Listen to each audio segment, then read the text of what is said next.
চতুর্থ দিনেও অব্যাহত চিকিৎসকদের স্বাস্থ্য ভবন অভিযান। চতুর্থ দিন সকাল থেকেই নতুন উদ্যমে দৃশ্যত জুনিয়র চিকিৎসকদের প্রতিবাদ নতুন মাত্রা পেয়েছে। গিটার বাজিয়ে গান থেকে শুরু করে ঢাকের তালে জাস্টিস ফর আরজিকর স্লোগান শোনা গিয়েছে। কখনো জাতীয় সঙ্গীতে মুখরিত হয়েছে স্বাস্থ্য ভবন সংলগ্ন চত্বর। বৃহস্পতিবার নবান্নের দোরগোড়ায় পৌঁছে গিয়েছিলেন জুনিয়র চিকিৎসকেরা, কিন্তু মুখ্যমন্ত্রী মমতা বন্দ্যোপাধ্যায়ের সঙ্গে তাদের কথা হয়নি। তারপর থেকে কর্মবিরতির অবস্থানে অনড় চিকিৎসকেরা এখনো রয়েছেন স্বাস্থ্য ভবনের সামনেই। সরকারের পক্ষ থেকে অভিযোগ, বাইরে থেকে চিকিৎসকদের নির্দেশ দেওয়া হচ্ছে। অন্যদিকে বৈঠক ভেস্তে যাওয়ায় প্রশাসনকেই দায়ী করেছেন চিকিৎসকেরা। খোলা আকাশের নিচে আরো একটি রাত কাটিয়ে ফেলেছেন তারা। জট কাটাতে বারংবার নবান্ন এবং চিকিৎসকদের পক্ষ থেকে ইমেল চালাচালি হয়েও মেলেনি কোনো রফাসূত্র। জুনিয়র চিকিৎসকদের সঙ্গ দিতে অংশ নিয়েছেন বহু সাধারণ মানুষ। সকাল থেকে রাত চিকিৎসকদের আগলে রাখছেন তারা।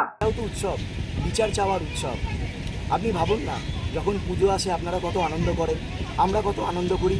আমরা যদি আজ বিচার পাই, এর থেকে বড় আনন্দের কি আছে? তাই বিচার পাওয়ার জন্য, যেমন ঠাকুর নিয়ে যাওয়ার সময় বা প্রতিমা নিয়ে যাওয়ার সময় আমরা বাজনা বাজাই, ঠিক তেমনই আমরা বিচার পাওয়ার জন্য এই লড়াই চালিয়ে যাওয়ার জন্য আমরা বাজনা বাজিয়ে যাচ্ছি এবং এটা বাজাতে থাকবো আমরা।